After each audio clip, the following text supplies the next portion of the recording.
আসসালামু আলাইকুম। আজকে আমরা পঞ্চম শ্রেণীর অনুশীলনী ৩-এর ৭ নম্বর অঙ্কটা নিয়ে আসলাম।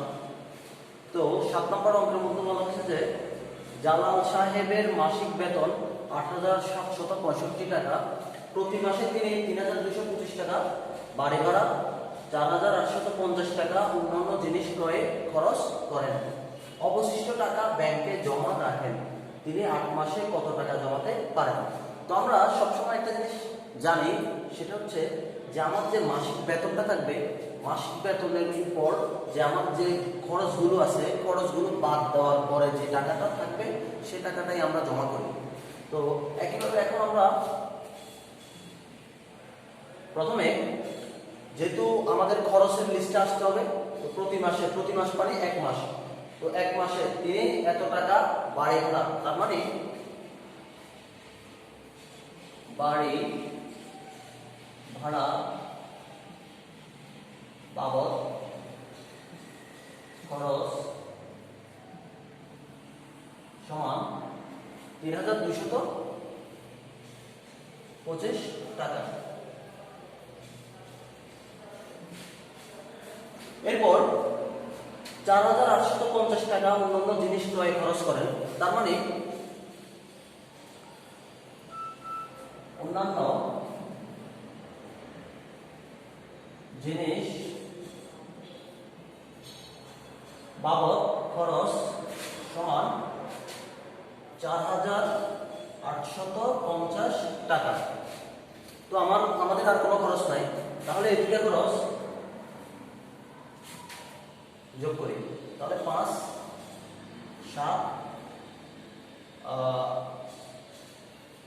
০, ৪, ৫, ৬, ৭, ৮। তাহলে আমাদের এটা হলো সুতরাং মোট খরচ।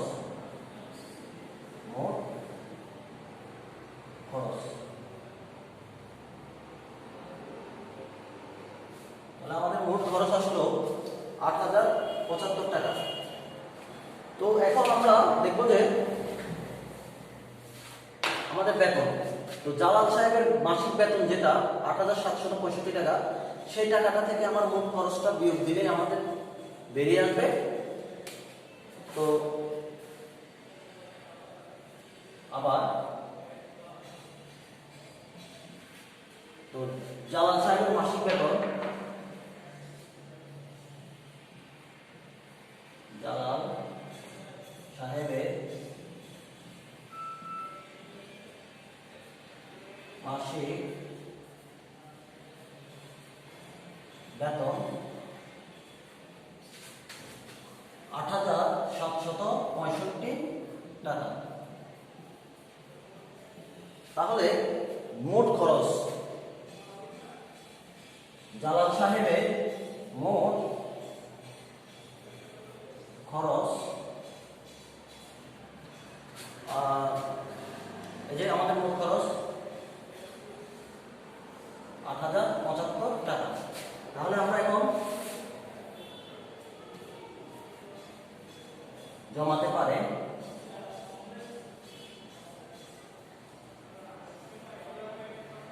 তো এটা হচ্ছে ১ মাসে জমাতে পারে, এটা ১ মাসে। তাহলে ৫ থেকে ৫ গেলে ০, এখান থেকে ১ আনতে হবে ১৬, ১৬ থেকে ৭ গেলে ৯, এখানে হচ্ছে ৬, তার মানে ৮ থেকে ৮ গেলে ০। তো আমাদের এখানে ১ মাসে জমাতে পারে ৬৯০ টাকা। তো আমাকে এখন বলা হয়েছে যে ৮ মাসে কত টাকা জমাতে পারে। এবার আসলে আমরা উপরের অংশটুকু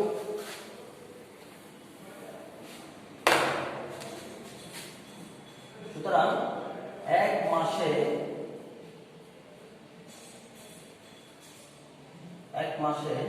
জমাতে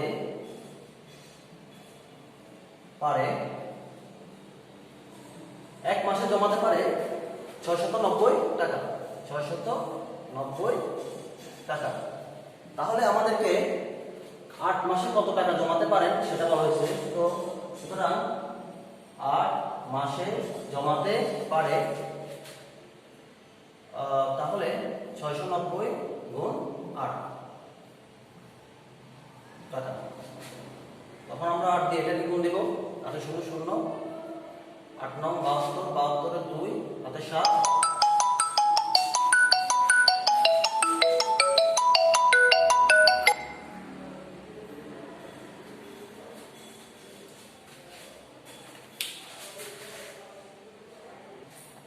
তো এখন এক মাসে জমাতে পারেন 690 টাকা, 8 মাসে জমাতে পারেন, তাহলে 690 গুণ 8। তো 8 শূন্য শূন্য, 8 9 72, 72 2 হাতে 7। তো তারপরে 6 48, 48 এর সাথে 55। তার মানে আমাদের 8 মাসে জমা হয় 5520 টাকা। তো সুতরাং দিয়ে লেখো, সুতরাং 8 মাসে জমাতে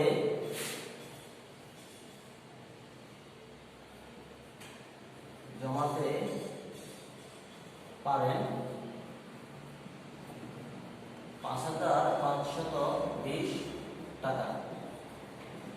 তাহলে এই জিনিসটা সবাই মনে রাখবে। ওকে। তো এখন এরপরে 8 নম্বর অঙ্কটা, ফরিদা ফাতেমার বেতন একত্রে 19,950 টাকা, ফরিদা অপেক্ষায় ফাতেমা 2,450 টাকা বেশি পায়, তাহলে ফরিদা এবং ফাতেমা প্রত্যেকের বেতন কত?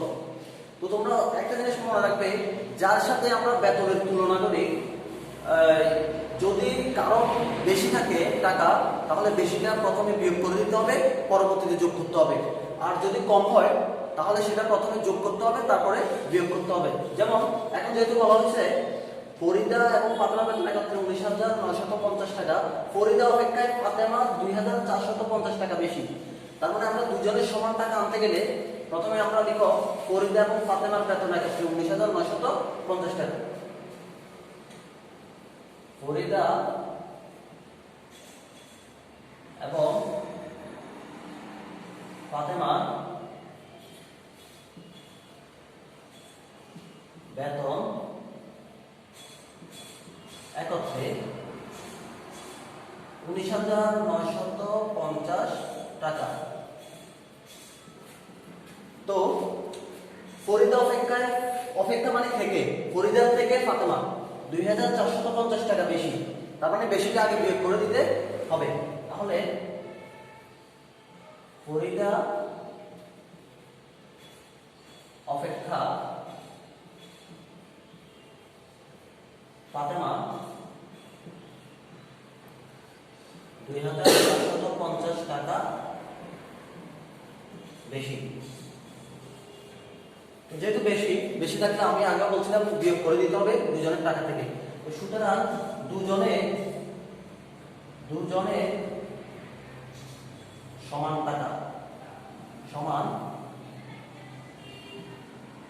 টাকা,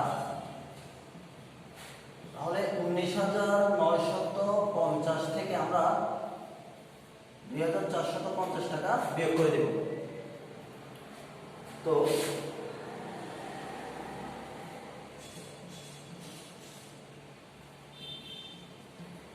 0 থেকে 0 গেলে 0, 5 থেকে 5 গেলে 0, 9 থেকে 4 গেলে 5, 9 থেকে 2 গেলে 7। তাহলে আমাদের এখানে 17,500 টাকা। তো এটা হচ্ছে দুইজনের সমান টাকা। তো এখন আমরা প্রথমে বের করবো যার টাকা কমও না বেশিও না। তো এখানে দেখো ফরিদা অপেক্ষায় ফাতেমা 2,450 টাকা বেশি, তার মানে ফরিদার কোনো টাকা বাড়তি নাই। তো সুতরাং তাহলে ফরিদা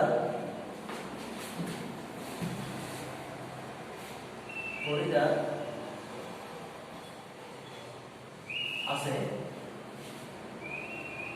17,500 কে আমি 2 দ্বারা ভাগ করব, কারণ যেহেতু ওরা দুজন।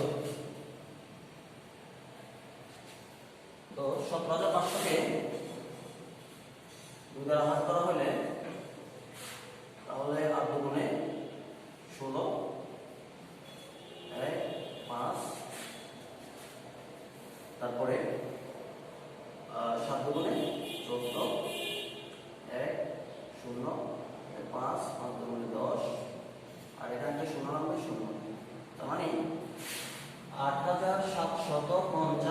টাকা।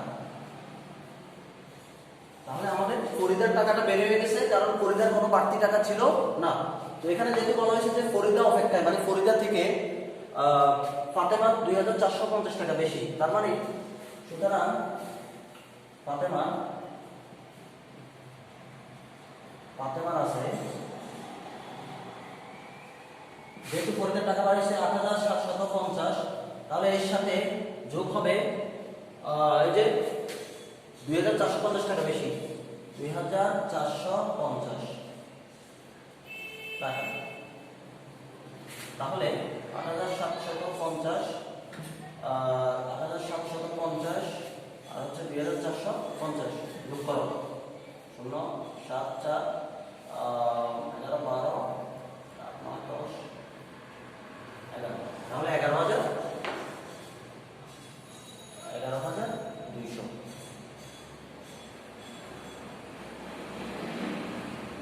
তাহলে উত্তর হচ্ছে ফরিদার আছে 8750 টাকা আর ফাতেমার আছে 11250 টাকা। তো তোমরা এই যে দুটি অঙ্ক করালাম, এই দুটি অঙ্ক একটু চর্চা করবে ভালো করে। এই দুটি অঙ্ক থেকে আমরা পরবর্তীতে সৃজনশীল করাই দেব। আল্লাহ হাফেজ।